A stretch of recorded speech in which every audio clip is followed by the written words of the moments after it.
शादियों से कहीं मज़े का लबे शीरी आप ख़ुद घर पर बना सकते हैं। अस्सलाम वालेकुम जी, मेरा नाम बीना है और आज मैं बनाने लगी हूँ शादियों वाला लबे शीरी, जो कि सबको ही बहुत पसंद है। तो चलें इसे मिलके बनाते हैं। यहाँ पे देखें जी, 1.5 गिलास के जितना पानी मैंने बॉयल होने के लिए रख दिया। और ये जो कलरफुल सवैयाँ बाज़ार से बहुत आसानी से मिल जाती हैं, आधी प्याली मैंने ये इसके अंदर डाल दी। और अब इसके बॉयल होने का मैं वेट करूँगी। इसको कवर कर देंगे तो ये जल्दी बॉयल हो जाएगी और इसके जो कलर हैं वो भी ख़राब नहीं होंगे। 5 मिनट हो गए इनको कवर करके रखे हुए। और यहाँ पे देखें जी, सवैयाँ हमारी जो हैं तकरीबन 90% के करीब जो हैं वो गल गई हैं। इनको आप बिल्कुल हलवा नहीं बनाना है, इसका कलर ऐसे ही रहने देना है। दूसरी साइड पे मैंने आधी प्याली के जितना दूध ले लिया है। 2 टेबलस्पून इसमें मैं वनीला कस्टर्ड डाल दूँगी और इसको अच्छी तरह मिक्स कर लेना है।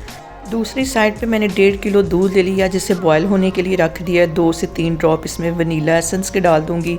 आधी प्याली में इसमें चीनी की डाल दूँगी और इसको अच्छी तरह हम पका लेंगे। और यहाँ पे ये जो मैंने कस्टर्ड मिक्स करके रखा हुआ था ये भी इसमें चला जाएगा। और लो फ्लेम पे हमने इसको कम से कम 15 से 20 मिनट के लिए पकाना है। और यहाँ पे देखें जिसको पकते हुए अभी 10 मिनट हुए हैं, तो इसके अंदर 1 प्याली के जितना मैं खोया डाल दूँगी, ताकि इसका वही फ्लेवर आए जो कि हम शादियों में खाते हैं। ये डालने के बाद मज़ीद हम 10 से 12 मिनट के लिए इसको पकाएंगे गाढ़ा होने तक। और यहाँ पे देखें जी, कस्टर्ड हमारा काफ़ी हद तक गाढ़ा हो गया। अब इसके अंदर वो कलरफुल सवैयाँ जो मैंने बॉयल करके रखी थी वो इसके अंदर चली जाएंगी। ये डालने के बाद मज़ीद हम 5 से 7 मिनट के लिए इसको अच्छी तरह पकाएंगे। जितना हम इसको इस पॉइंट पे अच्छे तरीके से पकाएंगे उतना ही इसका टेस्ट मज़े का आएगा। अब यहाँ पे मैं कर दूँगी चूल्हा बंद और इसको ठंडा होने के लिए रख दूँगी। जब ये ठंडा होगा तो फिर बाकी का काम करेंगे। और यहाँ पे देखें जी, कस्टर्ड ठंडा हो गया है और आधी प्याली के जितना इसमें मैं डाल दूँगी क्रीम का, जिसे मैंने फ्रीज़र पे रख के ठंडा कर लिया था। अच्छी तरह ये चिल जो क्रीम है ये इसमें चली जाएगी। इसको अच्छी तरह मिक्स कर लेना है।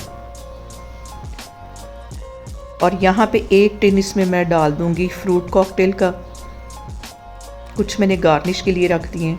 और साथ ही इसमें मैं रसगुल्ले डाल दूँगी तकरीबन 15-20।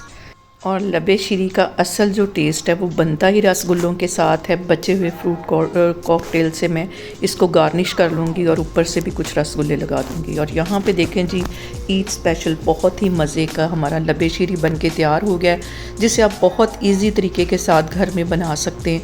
आप लोग भी इसको लाजमी ट्राई करें और मुझे कमेंट्स में बताया करें कि आपको मेरी वीडियोस, मेरी रेसिपीज़ कैसी लगती हैं। और मेरी वीडियोस को ज़्यादा से ज़्यादा शेयर करें और मेरे चैनल को सब्सक्राइब करें और अपना बहुत सारा ख्याल रखें। इंशाल्लाह ताला मैं एक और वीडियो में आपके सामने आऊँगी। अल्लाह हाफिज़।